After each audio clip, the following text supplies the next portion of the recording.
पनीर काजूला सुगंधाला तडका दिला आणि मातीच्या पॉटला केला सुगंधाला तडकेचा. आता याच्यामध्ये हे काजूला पण तडका दिला. आता याच्यामध्ये तुम्ही पनीर टाका.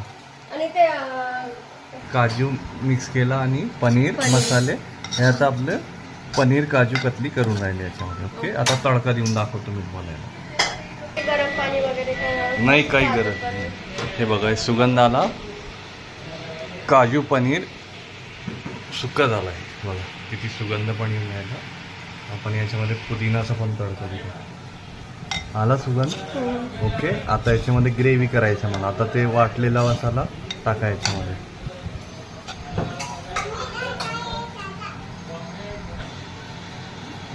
याच्यामध्ये आपण मसाला मिक्स केला, ऑइल टाकला, तेजपान आणि गरम मसाले. ओके, आता ग्रेव्ही होईल, मसाला बनेल आणि तरंग खाली बसेल. ओके, आता मी मायक्रोला परत याला ठेवतो. हां, नाही, हा वरतून लावायचा ओनियन त्याला. हे बघा, असं मध्ये ठेवायचा. मायक्रोला मी याला अजून देणार आता 9 मिनिटं. याला 18 वेळ प्रेस करायचा स्टार्टच्या बटनला. हे बघा, दूर पण निघून राहिलं.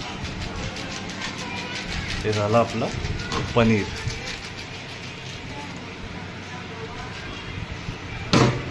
शाही पनीर पण म्हणू शकतात तुम्ही.